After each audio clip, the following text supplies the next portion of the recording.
everybody, this is Bill at Whole Life Soaps, and today I am making a wood grain soap. I've already got my batter semi-prepared and separated into 4 separate batches. I'm just going to mix in my colorants real quick. I've added my scents already. But what I'm going to be doing is basically creating very thin layers so that it emulates the grain of wood. I have one that's already done, and I'll show you kind of what it looks like in the mold because I just made it a little while ago. I'm gonna get all these stirred up though. I would use my stick blender, but I don't want it to thicken up on me too much. But I've basically got a magenta red. I have a very light yellow. It's called Fizzy Lemonade.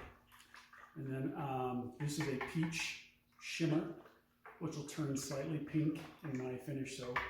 And I've got this cappuccino brown over here in this batch. Okay, and then I've got 4 empty pouring containers here. And what I'll be doing with the pouring containers, depending on how thick my batter gets, is I'll be either doing it line by line, or I'm going to try to blend some of the colors, which is more ideal. But, you know, it doesn't always go the way we would like it to. But anyway, look at that right there. That is what I'm making, is that right there. So it's going to look like a wood grain. Ideally, you're going to want to pour all 4 colors at once.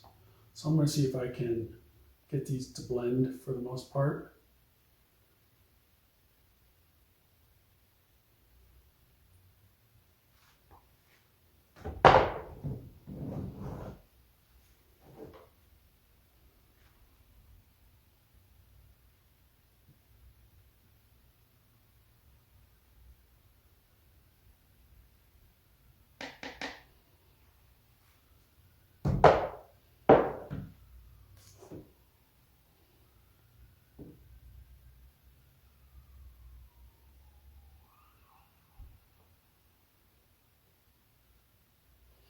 Okay.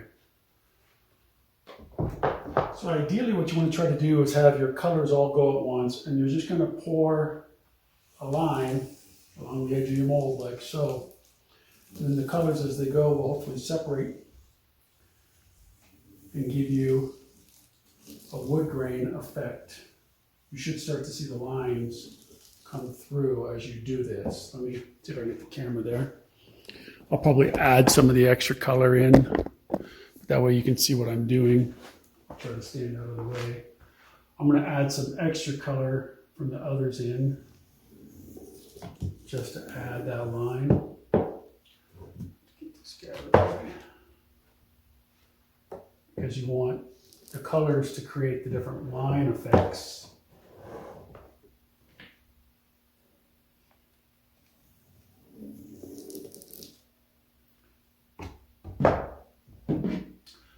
First time I made this today, I had to do them all separate like this until it thickened up enough for me to pour them all into the same pot. So I may have to do that again, but we'll see what happens.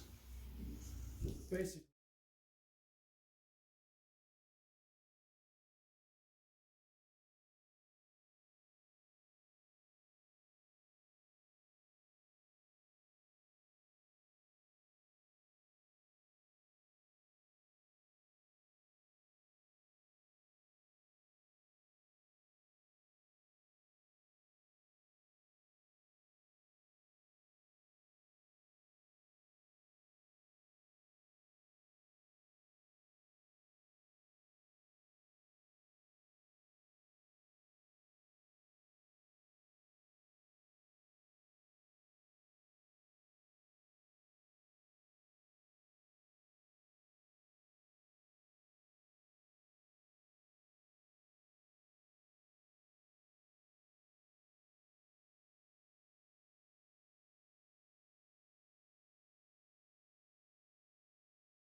And yesterday I made this, my first attempt ever at a wood grain pour.